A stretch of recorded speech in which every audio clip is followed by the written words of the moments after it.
Is there anyone that would like to comment on the virtual meeting on this topic? Hi, can you hear me? I can. If you would please just state your name and address. Yeah, I'm calling for Kelly Johnson, 718 O'Connell Street, Lee Johnson, 1118 O'Connell, that's what I heard. 718, yeah, and she's, we were just wondering what the plan was for that building, what would be stored in it. It's going to be used for storage, correct? So unfortunately, we cannot comment back during the public hearing, but what I would ask is, I don't see, is Jacob still on? Okay, Jacob, can we figure out a way to get this, this woman's contact information so we can call her and answer those questions? Ma'am, are you calling in Yes. from a telephone or are you on a computer where you could type your information in? I'm on a telephone. A telephone, okay. I'd like to say if you don't mind giving your phone number, you can give it now. Otherwise, could you give a call to Building Safety and Zoning tomorrow and we can answer those questions for you? Oh, sure. Okay, I'll call tomorrow. wonderful. Okay, thank you. You're welcome. Any other comments? All right, I will close that public hearing. Our next public hearing pertains to the city budget. This is to hear citizens and taxpayers on the proposed city budgets for 2021. I will call that public hearing to order. For council members, we do have an item later in the agenda, so we can speak and discuss on it during that. This is just for public comment. Anyone wishing to comment?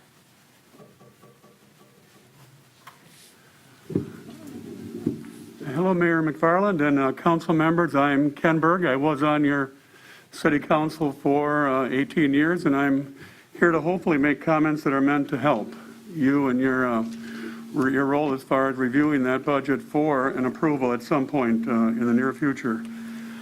I know that in the past that we typically had city type of awareness in a higher degree because of our newspaper that covered the issues more actively for different reasons. It's not happening in the short term, and it's impacting on people's awareness of what you're wanting to do to improve our city.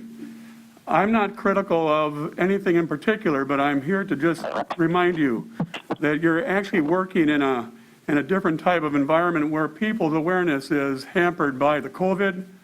It's hampered by, again, the lack of awareness on the part of our paper. And I know that you did your part by publishing the budget on the 2nd of November, which you had to do. But that in itself is not enough for a lot of people to become informed and to be aware of the details of what you're trying to hopefully get approval on. So the couple things I want to hit on, hopefully to help you to think yet about this, because your role is even more important this year because of the lack of our public being able to give comment in a constructive way.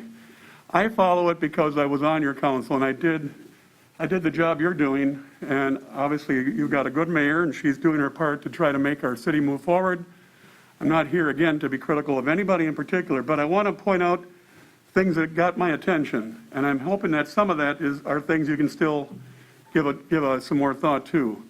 I had talked with Emily a while back on the issue of reevaluation of property in Watertown. It is a topic very, very important to our city as far as getting that done and getting it done sooner than later. And it's because of how it impacts on property owners and what they pay in taxes as property owners. Right now, from what I saw in the budget, you have $150,000 allocated for next year to start the process. And then the following year, you're going to give another payment to finish the reevaluation of property. But people are not going to have an awareness of their new values until 2023 as far as taxes. And the benefit that this is going to have for everybody is not going to be for a couple years because of the approach. And I know you have very, very limited dollars, and I know that the difficulty of trying to make this happen sooner, but I'm trying to get across to you the priority and the importance of this because of the issue of fairness. And fairness is something that everybody can be impacted by and have a feeling for. And I'm telling you, I've lived in my house 36 years. My house is assessed at $110,000. I'm in real estate for a living, so I know in my own way the value. I'm not going to tell you that value today, but I'm going to tell you that it's more than $110,000. And a lot of people that have lived in their homes for a long time and have not exposed their properties to the market are the ones that are getting the best deal right now on their property values being lower than they should be. Therefore, they're not paying their fair share of tax. And the ones who are paying more than they should right now are the people, primarily a lot of them are in the public sector, in the commercial sector of owning businesses, because they've been hampered by the recession, they've been hampered by the COVID-19, and they're the ones that are incredibly struggling to try to stay in business. And they're the ones that need the relief sooner than later because of what I've just told you. And yet, they have to wait 2 more years under this approach in order for them to get potentially, based on a professional type of reassessment of all property. And I know associated appraisal is good. I'm not critical at all of who you want to have do the job. In fact, I was involved in hiring them when I was on the council, and I think they've been very good at what they do. And that was controversial back when we hired them. And we got rid of our assessors department. That was a decision we made, but it was for the right reason. My point is, though, that we are actually delaying a fairness issue for 2 years. And I would ask you, I know there's a big dollar amount to making this happen, but I'm also telling you that when you prioritize things in your budget, you got to ask, what is most important? What is the issue that's going to impact on the most people in the most fair way and allow people to pay their fair share of tax going forward? And a reassessment of property is the best way to have it happen. And to delay that for 2 more years is to promote an equity and a disparity of values that is unfair to a large number of people, either paying too much or not enough instead of a fair share. So that's really the overall point I want to make on that. And I know you're going to have to find the money to make it happen. But that's your job. I'd like to be able to tell you I got more insight than just finding a problem. I've just looked at it, your budget, in a way where I can't give more detail, but I'd be more than willing to be helpful where I can. I'm a property owner. I'm a business person. I've been in business 25 years. I do a lot of commercial real estate. I bring in a lot of businesses into our town, and I feel very good about making that contribution. But I also hear that one of the big factors when they look at our town is the mill rate. And right now our mill rate is over $25 per thousand.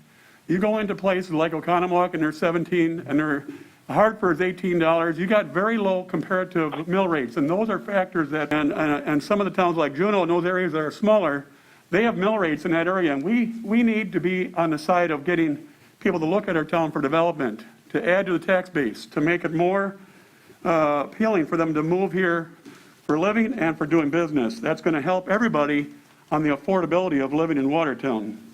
So I'm making the case that I know there's a big dollar amount to be found if you buy into the fact that this is important, but I would ask that you give it thought, because if it's $85 per thousand, 85% of assessed to fair market ratio right now in Watertown, after we get the budget in the next month here or so, it's going to get a new mill rate, and that mill rate is going to be whatever that dollar is, over $25 per thousand, but it's also going to have that assessed to fair market value ratio.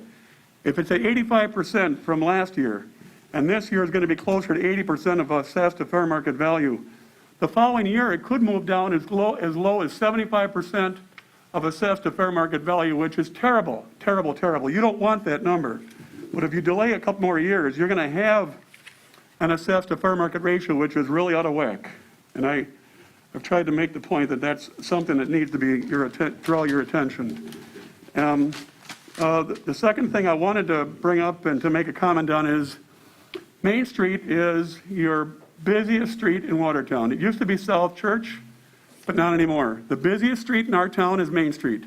It's there when people go through our town, they go through Main Street. They see that and they have an opinion, and that's why the downtown area is so important for redevelopment. That's why when I was on the council, we had $100,000 put into. I was on the finance committee. We did put 100,000 in for addressing Main Street. It got taken out of there for whatever the reason. And there was other monies that were in there from the TID 3 dollars we put into TIF that were supposed to be made available for downtown, for redevelopment, and to make the downtown street, Main Street, better and improve it a couple years ago, and it didn't happen. I'm telling you that you can't be waiting till 2024 or 2026 to get that downtown looking better, because it impacts on our image. It impacts on the perception of our town not taking care of its basic needs. And if you have to do Main Street in some way, some kind of a patch job, some kind of an improvement that at least carries it over for a few years, because we're not, even if you do the bridge repair in 2025 or 6, you're not reassured of that Main Street being also done at the same time. And I just, as a person doing business in Watertown, as a person who lives in this town, I want this town to move forward. I'm concerned about that. I looked at the dollars you have in for annual streets.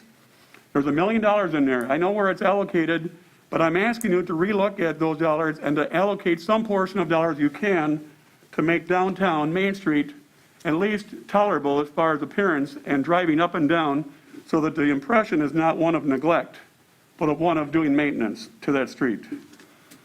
The third item here I want to comment on is on the town square. And I don't know where that number of $3.8 million came in as far as an estimated cost on doing the redevelopment of that town square, but that seems high, and I don't know if it's got examples of other contractors who've actually given a proposal that makes it real. But I'm shocked at that number of 3.8 million. And I really believe that through some very competitive bidding, that you can get a number a lot different than that number of 3.8 million. So I would ask you to look critically to get some very competitive bids, because landscaping and the kinds of duties that are needed for that town square are things that a lot of contractors would come to Watertown and give a bid on if it was made aware to them. The other part of that equation is, when I was on the council again during those years, we had an issue with our industrial park on West Street. We had to front the monies. We had to put in the streets and put in all the infrastructure and put in the roads. And it cost a huge dollar amount up front. Those dollars resulted in a lot of years initially where we could not do the initial debt service on that TID 4. But in the last several years now, it's paying for itself and it's got a surplus. It's the nature of TIDs when you actually create them. And TID 5 right now is a feeder. You have to put money into it every year. I understand that. But I am also telling you, at some point, if you improve the image of that town square sooner than later, you will give more of an invitation for development to occur on that town square. And that'll be when you get a developer to go into that project and commit the dollars to help eventually pay the kind of increment that you can actually pay off your debt. Having your approach of 3.8 million with $1 million coming from RDA, $1 million coming from the city, and then $1.8 million coming from donations and grants and whatever, I'm questioning that approach, and I'm telling you that it's not consistent with what we've done in the past. We typically borrow for projects up front to make the project better, to make the TID better, and then we make it appealing so the development occurs so that you can pay it back sooner than later. That's the concept that consistently has occurred in all other TIDs. And I question why. And if you're going to do it, I think you should involve city dollars and have them amortized over about 20 years, because that's the life of that type of project. You pay it down over 20 years, and you'll have a debt service, which will have to require a payment from the taxpayers for a while until you get development to occur in that TID 5. But I question the amount of 3.8 million for doing the project. I question the concept of how you're doing it, and I'm encouraging you to rethink some of that in order to allow that project to move forward faster than it currently is. It's taking too much time. My last topic, before I'm hopefully done, is that I know you've discussed your street department. I know we've had some people leave that department in positions of management. I know it's in flux right now as finding a new person to be a superintendent. I'm encouraging you to keep that same concept of a street superintendent, an assistant. I understand that our parks person, Randy, is getting some additional duties, and that's a good idea. I like if you want to rearrange some duties, there's nothing wrong with that, but the concept of how we do it has worked in the past, and it's been actually one of our strength areas as a city, to have that work the way it has been. It's, from my perspective, and we had a discussion on this as a finance committee 2.5 years ago, and we were against the Public Works Director concept function. We wanted to remain largely the way it is, but we rearranged some of the duties. We gave some to our city engineer, and we can always make changes, but keep the concept and the structure the way it is. Do not go into an approach of a Public Works function because it's not needed. It might work in some towns, but it doesn't need to be done in Watertown because of our precedent of how we've actually done it under a Public Works activity through a street superintendent type of structure. I appreciate listening to the comments. They were meant to give you insight, to hopefully allow you to rethink some of the issues you're still working on. Thank you. Thanks, Ken. Anyone else wishing to comment on the budget? Anyone remotely that'd like to comment? All right, I will close that public hearing. Our next item then is committee reports. We have the Finance Committee from November 9th, the Plan Commission from November 9th, and Public Works from October 13th, 27th, and November 10th. Questions or comments on any of those minutes? All right, very good. Our next item then is, we have no old business, communications and recommendations. We have a library update listed here. I'm not sure if anyone is on to provide one. Okay. Then we will go to employee recognition. I'm on. Oh, you are? I'm on from the library. Where are you, Peg? Okay, go ahead, Peg. Yeah, I'm here. Okay. Peg Checkeye, who's director of the Watertown Public Library, a short overview of how hopefully you're, and you'll see some of the pictures I post periodically. The steel is up, as you notice, and hopefully they will be finishing up the steel component quickly. We finally got the electric pole removed, so we will be pouring the remaining slab for the expanded part of the library. And then you should shortly be seeing the panels going up on the north end of the building too, which is closest to Main Street, starting to show the curve of the building. And then they'll start working to enclose the building, as you know, they want to get that actually closed in as much as they can before hopefully the snow doesn't fly. But we've been very fortunate with some great construction weather, so we're happy to see that. And I'll encourage you once again to please follow the library Facebook post. And also, if you have any questions, please don't hesitate to contact me. I just also wanted to update you on the library in terms of our services. We did go back to curbside. We've had due to increasing local numbers, state numbers, and we were having an increasing amount of people coming into the building that were not wearing masks. So right now, we have services Monday through Friday from 10 a.m. until 4, and on Saturdays from 10 until 3. And then also for the Thanksgiving holiday, the library board did vote last week at the meeting that we will be closed Thursday, Friday, Saturday, and Sunday. That's it. All right, thanks, Peg. Our next item then is employee recognition. We have one this evening. It's Lieutenant Wellick. Yep. She must be on a big delay. From the fire department. Greg is celebrating 15 years. You want to come up by me? Just not too close. So Lieutenant Wellick started with the fire department as a paid on-call member in May of 2004 and was hired as a full-time firefighter in November of 2005. During that time, Greg has had the responsibilities of helping with equipment and vehicle maintenance. In July of 2018, he was promoted to lieutenant and assigned to sea crew. From there, he went on to continue with equipment and vehicle maintenance. Greg has served on the department's safety committee and on the ambulance committee twice, and on the engine committee once. Greg is also currently the union president for the local 877. Greg is an integral part of the fire department, spends a lot of time to ensure that our emergency apparatus is ready to respond. I know that because he always is the one that delivers the bad news about the ladder and the ladder and the ladder. The fire department is thankful to have Greg on the department, and I can tell you that I'm thankful to have you as well. I always appreciate having good, open conversation with the union, and I appreciate just having the camaraderie that we have with the fire department. So thank you for your 15 years of service to the city, and we hope we have 15 more. I shake your hand, but I'm just going to give you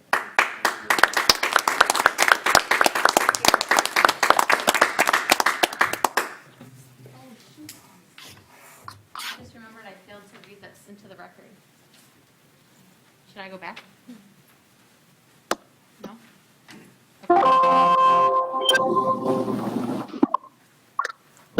I'm not sure what that was, but we will continue. Our next item is just an FYI that I issued a proclamation for Saturday, November 28th as Small Business Saturday. There's a proclamation in there for you. It's a reminder this year more than any other year ever, please remember to shop local all the time, and particularly on November 28th for Small Business Saturday. I'm going to just do the last one before I hop to COVID. In your packets is a hotel feasibility study. That was something that we completed this year. If you have any questions on that, please let me know, or Andrew or Jacob. They were the staff members that really carried the ball on that one, so the news was good. We have a need for a hotel. They were very prescriptive about what type of hotel and what size and the quantity of rooms. We are actively talking to a hotel developer, so we're hopeful that this will continue to further those conversations. Okay, so COVID update. Before, I guess I can switch.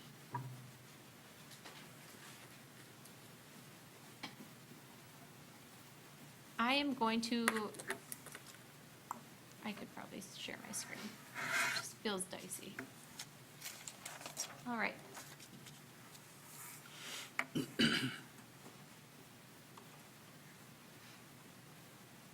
So this week is my turn. So Carol provides then a condensed version of this presentation for us. You'll see here our total investigated number. We are now over 10,000 total investigations. We have 1,511 confirmed, and our hospitalization percentage is right around 4%. Not a case is just under 8,000 at 7,971. We have 1,196 people that have recovered, and right now we have 246 open contacts. Our probable cases have gone up a little bit to 18, and our suspect cases are at 378. This is the graph we post Mondays and Fridays. You'll see our total active is over 300. We went over that last week for the first time in the pandemic. So we right now have 315 active positive cases. And then you see our cumulative and recovered numbers there as well. That yellow line is the line that affects us the most. The daily positive case count is here for you. You'll see that our 7-day rolling average is just under 40 new positive cases per day. That is a reflection of, actually our press releases that we've been issuing are a reflection of this average, and I'll touch on that when the presentation is over. And then these are our COVID cases based on age. You'll see we continue to see growth in the 20 to 29, then also in the 10 to 19, and then 50 to 59. I've started providing on a bi-weekly basis some information to the school board, and this is where this comes from. I provided it all to you, I believe, as well maybe 2 Fridays ago. So this is confirmed pediatric cases. You'll see the 14 to 17-year-old range and the 9 to 13-year-old range. And I'll say from seeing the school data, this correlates to the data that we're seeing in the public school system anyway, as well. This is the graphic we show on Wednesdays. This correlates to our phase reopening plan. We've been getting a lot of questions if the city will be going back to phase 0. In order to go back to phase 0, there would have to be no greens. And right now, the infusion of testing that we've had With the 2 new machines we've gotten into the community, testing is something that we think right now will probably stay green. So I think we'll see ourselves staying in phase 1. And then these are just the benchmarks that Carol also includes for the purposes of the presentation. Operational updates then. So an update on the CARES funding. The governor extended the time period for CARES funding to be submitted. They also greatly opened the scope of what can be claimed in certain areas. So we were allocated just under $390,000 of CARES money. We claimed around $4 million. So that allowed us, some of that expansion of the requirements allowed us to include police department and fire department wages, some health department wages that weren't covered under other grants, unemployment claims that we've been receiving because we've been, not for people we've laid off, but people who were in their work history, and then some of the COVID leave that we've had as well. Not holding my breath that all $4 million will be funded, but we were directed by the governor's office to submit everything that could be reimbursable that met the qualifications, so that was the route we took. As you all know, our buildings are closed to the public now. We were closed on Tuesdays and Thursdays. We're now closed for the public to come in every day except for meetings. We're obviously here and open, and people call, and people stop and drop stuff off. So we if there's anything that good that came out of Safer at Home, that was one of them. We kind of learned how to fine tune that. So we were able to deploy that much more efficiently than we did in the spring. The biggest impetus for that really was staffing. So we had a couple of departments hovering in the 50% staffing area. We simply could not. One office that is a pretty major front door to the community could not staff at a level that we needed it to in order to be open.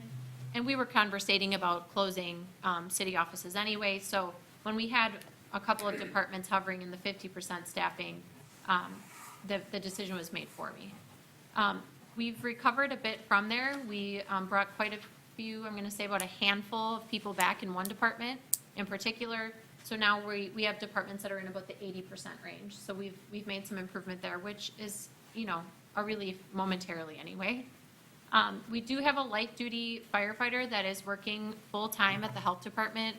She's fantastic, and Carol told me within like 3 hours that it's a tremendous help to their effort. So I'm glad that we were able to offer light duty to a firefighter that works well with her schedule and frankly works well with the needs that we have. We do have other staff helping Carol at the health department. I believe 2 afternoons a week is what we're providing now, in addition to the firefighter being there full time. We have been having a lot of conversations about testing, and we have a lot of employees that are getting tested. Once you're tested, the direction is to stay home, whether it's you or me or anybody. And that's putting us in a position right now where we are minimally staffed in certain areas. If a few people get tested in a day, there's only 4 people on a crew, and we can find ourselves in a difficult spot pretty quickly. So you may see a policy coming forward that does jive with the CDC and what Carol has recommended as well, that would articulate for us under what conditions someone who should otherwise be in quarantine can return to work. We had an instance where the people that were on call were in quarantine. So if I would have needed them to come in during the night, we're putting together a policy that will articulate that scenario, what type of PPE they have to wear, all of that kind of operational clarity. So that will be coming. We've been doing a lot of coordination with schools, public, private, all age groups. Some are closed, some are virtual, some are blended, some are the whole school, some are a classroom. We're seeing it from elementary, actually we're seeing it from daycare through higher ed. So there's a lot of coordination that happens on a daily basis with those classrooms and those schools. I spoke to it a bit during the presentation because our rolling average is just under 40. That has affected our capacity to do contact tracing. I've tried to keep you all informed of those press releases before we put them out. So right now we're only able to do 1 attempted call to a positive case and then limited or sensitive contact tracing.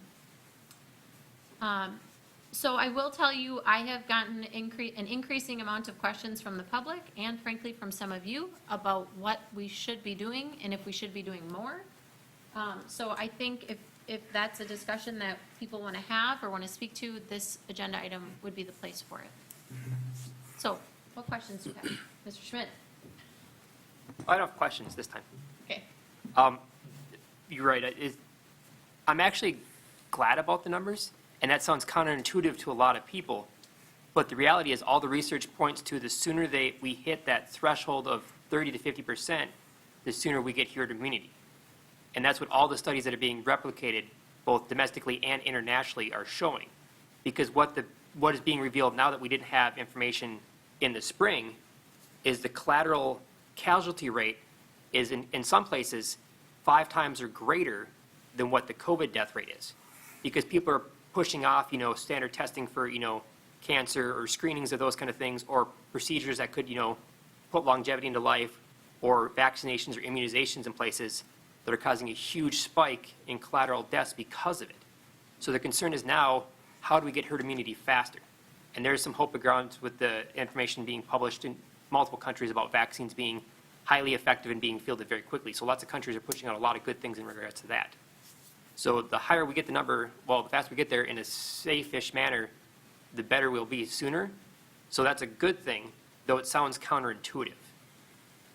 And that's one of the things researchers are looking for, is how to get there safely and get the numbers to more realistic numbers. Thank you. Any other questions, comments? I keep looking at you like you're on the council. All right. Seeing none? Very good. Okay, then we'll move on to new business. Our only new business item is council discussion and possible action regarding the city budgets for 2021. Before I open it up to everyone, I just want to provide a little clarity around the potential action. We're not approving the budget tonight. The potential action would be if anyone has amendments to offer or changes that they'd like to make. We can also make them at the actual budget adoption meeting as well, but we wanted an opportunity for people to speak through those here. So is there anyone that has questions, changes, comments? Is anyone? I tried to I put the exhibit on your desk. I can speak to that a bit. So Exhibit A is what was emailed to you. It's what I also passed to you all. Because of the union negotiations with the fire department, which we knew were ongoing when we were preparing the budget at the finance level, we put a little bit more money in contingent than we typically do, assuming we'd have to make some movement. So what you have before you is a list of changes to a variety of account numbers that would allow us to essentially fund the union contract as it is right now. That contract has to be ratified by the union, and then it'll come to this body. I can't remember when that's happening. Was that today? Okay. It's coming within a few weeks. I can't remember exactly when. And then the police contract will come to you all as well. The police contract we have funded appropriately. So that's the reasoning behind what you have the list for. Anyone with Alderman Ritten? So we're looking for a motion to amend the budget per this Exhibit A. Is that what we're looking for? I am. Okay. I will make that motion.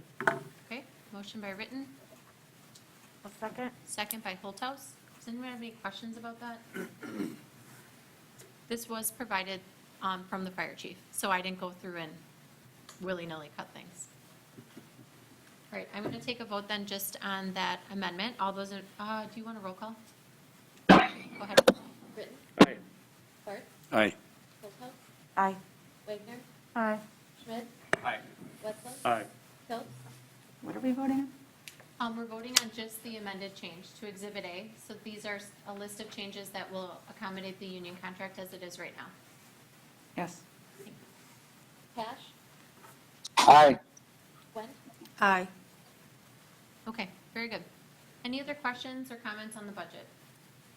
Just a question. Sure. I know the information says it's an estimate, but what are we looking at from a local level for a property tax increase? I know we don't have a hard number until everything's finalized, but what's our estimate range for that? I was trying to For our decipher that. portion, for our portion? For our portion as a city. Yeah, so I would say, and Elissa, stop me if I'm going down the wrong path here, but for our portion, an increase from last year to this year, you're looking at about 33 cents in Dodge County and 21 cents-ish in Jefferson County. On a $200,000 house, which is the question, for no good reason, it's just a ballpark of a question I asked Elissa. On a $200,000 house, and these are there's factors that need to come in from other taxing jurisdictions. Yep. So this is a large blanket disclaimer. $200,000 house in Dodge County, they're looking at paying $67.66 more in total on their tax bill. Jefferson County, $43.63 more on their tax bill. That's just the city portion. Correct. Thank you.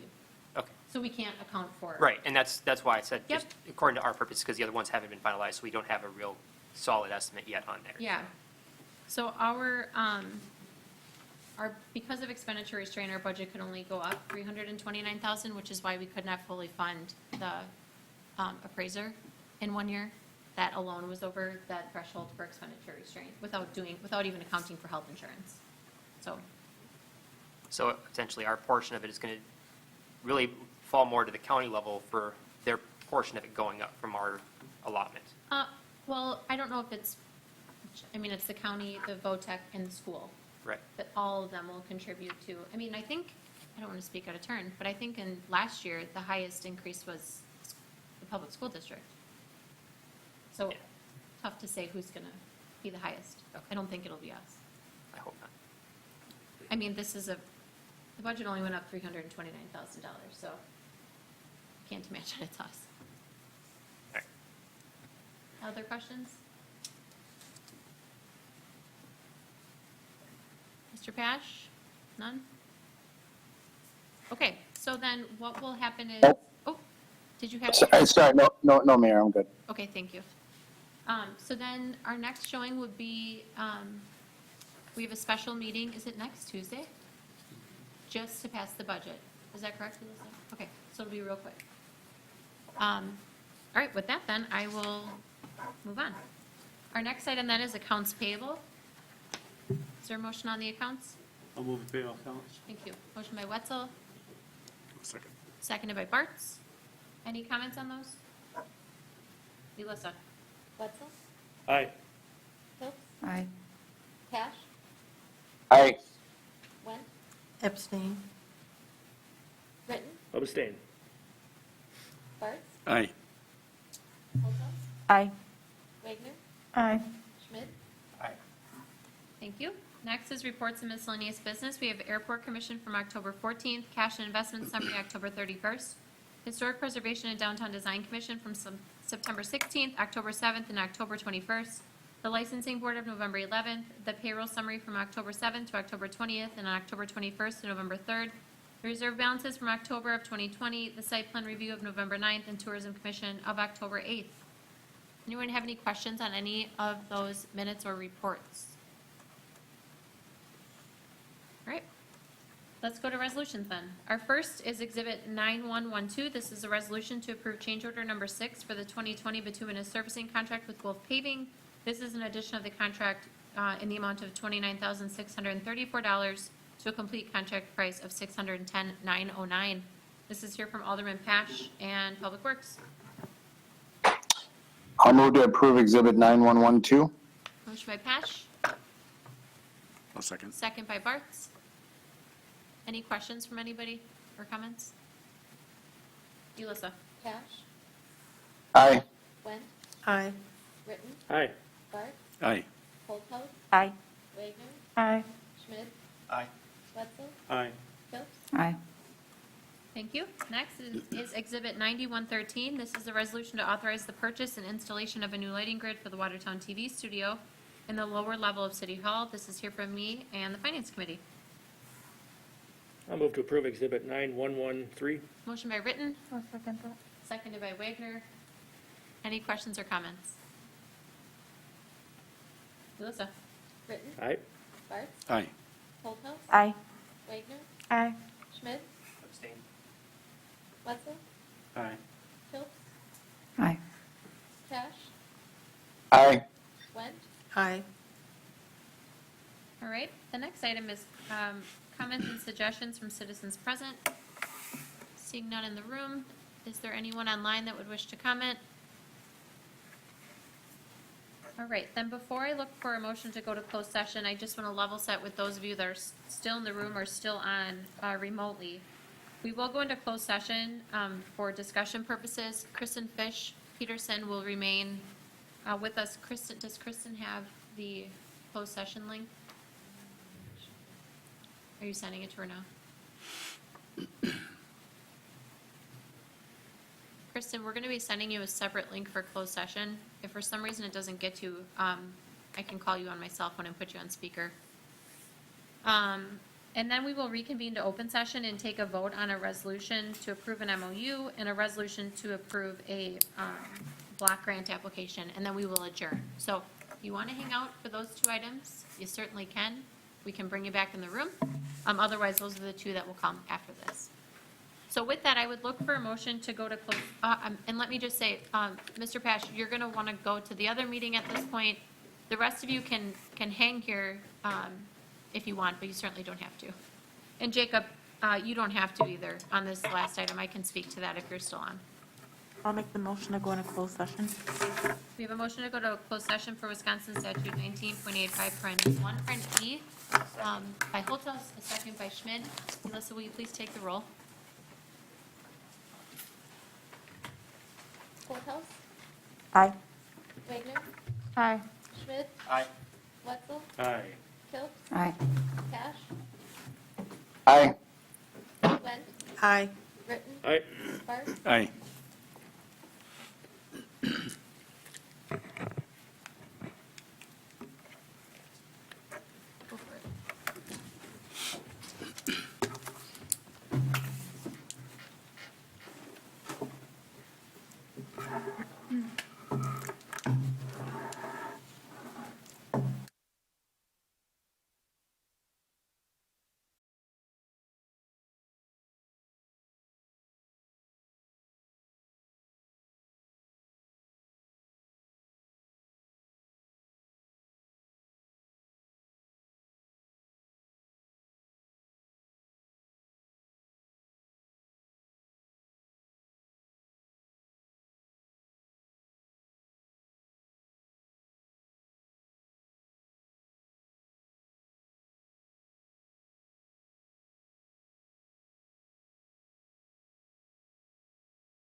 You press a button, it sends you to like a breakout room, as, like if you were in person.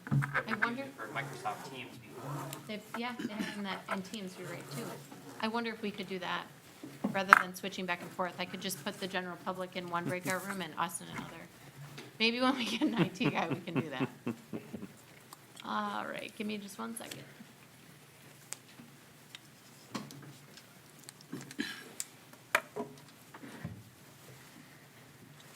Did you mention to Karen? Yeah. Thank you.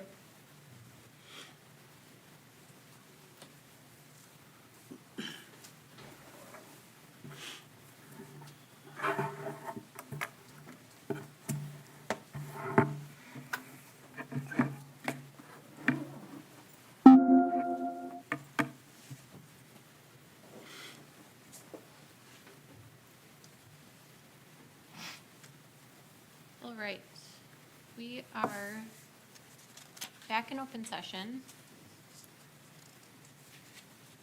Just gonna give everyone, I see a couple people joining.